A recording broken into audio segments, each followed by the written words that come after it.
Hello everyone, how are you? Welcome to my channel. आज MP PNST की तैयारी कैसे करें उसके बारे में मैं बात करूंगी। How to prepare for PNST exam in MP state. एक तो सबसे पहले जो इम्पोर्टेंट पॉइंट है जो हमें प्रिपरेशन के टाइम में याद रखना है कि हमें बिल्कुल निगेटिव नहीं सोचना है कि हमारा इतना सिलेबस कब होगा क्या होगा। हमें बस करते जाना है। हमें बायोलॉजी, केमिस्ट्री, फिजिक्स और इंग्लिश ये 4 सब्जेक्ट को डील करना है। तो आप लोग क्या करिए, आपको थोड़ा हेडेक ज़्यादा सोचोगे, हेडेक होता है तो आप पहले सिलेबस नोट कर लीजिए कि सिलेबस क्या है पीएनएसटी का। वो एमपी वैपम की साइट पे मिल जाएगा, जो mp.gov साइट है, वहाँ पर सिलेबस है पीएनएसटी का, वहाँ से आप चेकआउट करिए। तो आपको ध्यान क्या रखना है, आपको पढ़ना तो है लेकिन मेन इम्पॉर्टेंट है ना, जो बात आती है पढ़ने के बाद वो टेस्ट पर आती है। आप जब तक पढ़ा वाला मतलब टेस्ट देकर देखोगे नहीं कि आप कहाँ पर अटके हो। टेस्ट देने से क्या फ़ायदा है, हमें टेस्ट देने से पता चलता है कि हम मतलब कहाँ पर लैग हो रहा है, हमारा प्रिपरेशन क्या गलत हो रहा है। तो हम वो चीज़ों को पकड़ ले, नोट कर ले, और मतलब जो गलत होता है ना उसको हम मतलब देखे यार खोल के एनसीईआरटी के हमारा कहाँ रॉन्ग हो रहा है। हम फॉर एग्जांपल कोई चैप्टर लिया, हमने समझ लो ट्रांसपोर्ट इन प्लांट ले लिया बायोलॉजी का, और उससे पहले समझो हमने क्वेश्चन कर लिया, तो हमें क्या होगा, जो जो क्वेश्चन रॉन्ग हुआ ना, तो बाद में हम नेक्स्ट टाइम जो एनसीईआरटी पढ़ेंगे फिर हमको क्वेश्चन जो जो रॉन्ग हुआ ना तो सामने नज़र आएगा एनसीईआरटी की लाइन में। तो अपनी प्रिपरेशन ऐसे करो कि थ्योरी तो पढ़ो लेकिन क्वेश्चंस प्रैक्टिस पे ज़्यादा थोड़ा ध्यान दो, क्योंकि उसकी वजह से अपना स्कोर इम्प्रूव होगा। और एग्ज़ाम में हमारा थ्योरी नहीं आता है डायरेक्ट कि थ्योरी पूछ लेंगे बीएससी एग्ज़ाम जैसा, ऐसा कुछ नहीं होता। वहाँ एमसीक्यू पैटर्न है, तो अपनी तैयारी भी एमसीक्यू पैटर्न जैसे ही रखना। तो हमें क्वेश्चन प्रैक्टिस कहाँ से करना है, आप chapter wise question practice book से कर सकते हो। आप पीएनएसटी की बुक्स आती है उसमें से कीजिए, और नहीं तो मैंने तो किया था, मैंने टेक्स्ट बुक का वो ले लिया था सब्सक्रिप्शन टेस्ट का, जिसमें पीवाईक्यू टेस्ट थे। तो मैंने टेस्ट दिया था पूरा 2019 से लेकर, मैंने दिया था 2019 से लेके मैंने इधर जो पीछे के पूरे पेपर्स थे 2015 एंड 14 ये सब दे दिया था। मेरे पास टेक्स्ट बुक ऐप में तो 2019 तक था, और उससे पहले 15 का पेपर था, और 14 का भी था, और 13 का भी था। तो मैं क्या करती थी, टेक्स्ट बुक ऐप में हम टेस्ट दो ना, जैसे हमारा एग्जाम कैसा होता है ऑनलाइन पैटर्न बिल्कुल सेम वैसा ही टेक्स्ट बुक का जो टेस्ट का सेक्शन है वैसा ही खुलता है। जैसे साइड में दिया रहता है पूरे सेक्शंस ग्रीन, हम कोई क्वेश्चन टिक करते तो ग्रीन हो जाता है, जब हम नहीं करते कोई टिक तो वो रेड रहता है।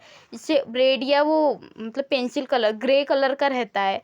तो इससे अपना एग्जाम का जो डर है ना वो कम हो जाता है। तो आप लोग टेस्ट सीरीज ले सकते हो, नहीं तो आप बुक से भी लगा सकते हो। मेरे पास पीएनएसटी की पीवाईक्यू बुक थी, मतलब उसमें पेपर्स थे।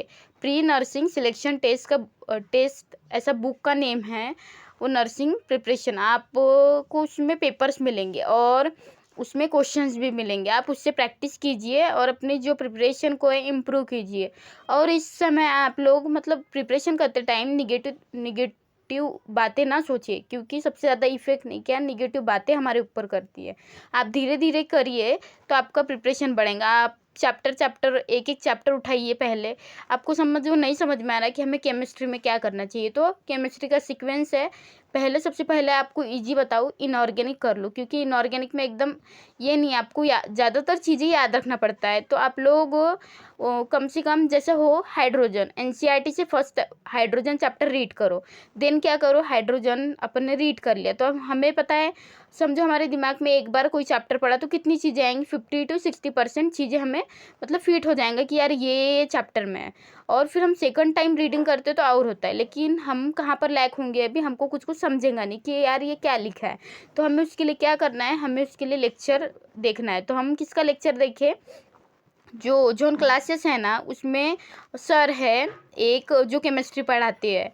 तो मैंने क्या किया था, उनका एनसीईआरटी रिव्यू होता है ना, तो वो एनसीईआरटी रिव्यू केमिस्ट्री का वो देखा था।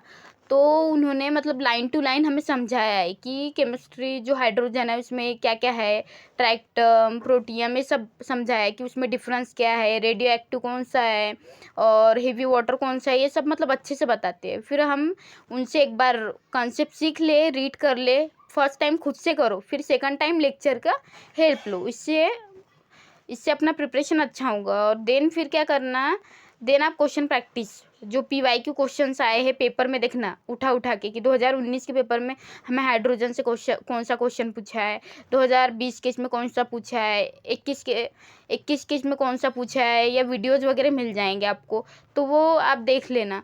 और ज़्यादातर मतलब हाँ, हाइड्रोजन करो पहले, केमिस्ट्री का बताती पहले हाइड्रोजन कर लिया एक बार, सीक्वेंस देखो, फिर सेकंड क्या करना, पीरियोडिक टेबल करना। पीरियोडिक टेबल भी सेम एनसीईआरटी से कर लेना। पहले एक बार रीड तो बिल्कुल करना, आए नहीं तो मत आए समझ में, फर्स्ट टाइम रीड करो। फिर आप लेक्चर्स देख सकते हैं, आप विशाल सर है उनका पीरियोडिक टेबल देख लेना, वन शॉट है वो देख लेना। और एनसीईआरटी मार्किंग भी कर सकते हो अपने बुक में, जो जो सर बता रहे एक्स्ट्रा पॉइंट वो एनसीईआरटी की साइड में लिखते जाओ। और फिर पीरियोडिक टेबल के बाद आप क्या करो, केमिकल बॉन्डिंग। केमिकल बॉन्डिंग मतलब मेन इंपॉर्टेंट है। इनऑर्गेनिक का मतलब राजा बोलूँगे ना तो वो केमिकल बॉन्डिंग है, उससे बहुत सारे क्वेश्चंस पूछे जाते हैं। और मतलब केमिकल बॉन्डिंग से बहुत क्वेश्चन पूछे जाते हैं, और स्कोरिंग है, आपका स्कोर बढ़ाएगा केमिस्ट्री में। केमिकल बॉन्डिंग होने के बाद आप क्या करिए, केमिकल बॉन्डिंग होने के बाद आप पी ब्लॉक, एस ब्लॉक ये सब कर सकते हैं, ब्लॉक केमिस्ट्री कर सकते हैं। ऐसे आपका इनऑर्गेनिक का पोर्शन कंप्लीट हो जाएगा, एस ब्लॉक पी ब्लॉक। ये भी आप जितना बार पढ़ोगे ना उतना बार मतलब भूलोगे, इसलिए बार बार इसका रिवीजन, शॉर्ट नोट बनाते जाओ। ऐसा केमिस्ट्री का प्रिपरेशन हो जाएगा आपका इनऑर्गेनिक का। अब ऑर्गेनिक के लिए क्या करना है आपको ऑर्गेनिक के लिए आईयूपीएससी नेमिंग से स्टार्टिंग करना है। आईयूपीएससी नेमिंग से स्टार्टिंग करिए। एनसीईआरटी तो पढ़िए, लेकिन पहले समझ में नहीं आएगा तो पहले आप लेक्चर्स कर सकते हो। मैंने आईयूपीएससी नेम के लिए अलग सर के जो पुराने लेक्चर्स है उससे किया था, तो आप अलग सर के पुराने लेक्चर से डिटेल में आईयूपीएससी नेमिंग कर लो, क्योंकि अभी आपके पास बहुत टाइम है कि आप डिटेल में पढ़ सकते हो। फिर आईयूपीएससी नेमिंग के बाद मैंने क्या किया था, आईयूपीएससी नेमिंग के बाद आइसोमरिज्म इंपॉर्टेंट है, क्योंकि हमें केमिस्ट्री ऑर्गेनिक केमिस्ट्री पढ़ना है ना, तो सीक्वेंस से पढ़ना होगा। पहले आईयूपीएससी नेमिंग, फिर आइसोमरिज्म के बाद आपको क्या करना पड़ेगा। अब आप आगे बढ़ सकते हो, आप वो जीओसी भी उठा सकते हो, जनरल ऑर्गेनिक केमिस्ट्री, उसमें आप मैकेनिज्म पढ़ सकते हो, मैकेनिज्म है। और मेन तो रेजोनेंस होता है कि कौन सा बॉन्ड कहाँ जा रहा है, लोन पेयर कहाँ हो रहा है, मतलब पॉजिटिव चार्ज नेगेटिव चार्ज कहाँ आ रहा है, ये सब आप जीओसी में सीख लोगे। रेजोनेंस मैकेनिज्म पूरा जीओसी में सीखोगे। और मेन फिर इंपॉर्टेंट है ऑर्गेनिक का जीओसी एंड हाइड्रोकार्बन, ये आपको आ गया तो आप और जो ऑर्गेनिक में है वो मतलब महारत हासिल कर लोगे। फिर क्या करना है, आपको रिविज़न बार बार करना है। आप ये सब कर रहे हैं, नोट्स बना रहे हैं, फिर उसको रिवाइज करो और प्रैक्टिस करते जाओ साथ साथ में क्वेश्चंस की। और एकदम मतलब हेडेक मत लो यार, मेरे को ये करना है वो करना है, एकदम इजी होके प्रिपरेशन करो, रिलैक्स होके प्रिपरेशन करो। पीएनएसटी इतना हार्ड नहीं है, वो आराम से निकल जाएगा। ऐसा मतलब सोचना ही नहीं कि ये ऐसा है, कब होगा मेरा, क्या होगा, मेरा सिलेबस हो पाएगा कि नहीं हो पाएगा, बिल्कुल मतलब हेडेक नहीं लेना, करते करते जाना, बूंद बूंद से घड़ा भरता है, वैसे ही चैप्टर से पूरा सिलेबस होता है। तो आपका इनऑर्गेनिक भी हो गया, ऑर्गेनिक भी हो गया। अब फिजिकल की बात आई, फिजिकल में आप तो लेक्चर्स की हेल्प ले सकते हो। एनसीईआरटी मतलब हाँ, जो इंटेक्स क्वेश्चन है वो करना है एनसीईआरटी से, और फिजिकल मतलब सर से करिए। फिजिकल के लिए आपको जो टीचर मतलब बेस लगे उससे करिए। केमिस्ट्री के लिए फिजिकल अलग सर के भी बेस लेक्चर है फिजिकल केमिस्ट्री के लिए, तो आप स्टार्ट कर सकते हो। फिजिकल कहाँ से स्टार्ट करना है, मोल कॉन्सेप्ट मत लो, पहले एटॉमिक स्ट्रक्चर इजी है, एटॉमिक स्ट्रक्चर करो पहले, फिर मोल कॉन्सेप्ट जाओ, मोल कॉन्सेप्ट से फिर सॉल्यूशन, ये सब चैप्टर मतलब एक एक बढ़ाते जाओ। ऐसा अपना फिजिकल भी हो गया, मतलब पूरा केमिस्ट्री अपना हो गया, इनऑर्गेनिक, ऑर्गेनिक और फिजिकल, ऐसे केमिस्ट्री का पोर्शन कंप्लीट हो गया। अब बायो की बात करूँ तो बायोलॉजी में आपको क्या करना है, आप जब ये करते हैं, आपको बायोलॉजी में ज़्यादातर मतलब देखा जाए तो आप लेक्चर तरुण सर के देख सकते हो, फिजिक्स वाले में तरुण सर पढ़ाते हैं, उनके जूलॉजी के लिए भी टीचर्स है फिजिक्स वाला में, आपको नहीं समझ में आता तो आप वहाँ से देख सकते हो। फिर अपना क्या करना है, एनसीईआरटी पे स्टिक रहो जितना हो सके, देन फिर क्वेश्चन प्रैक्टिस करो चैप्टर वाइज।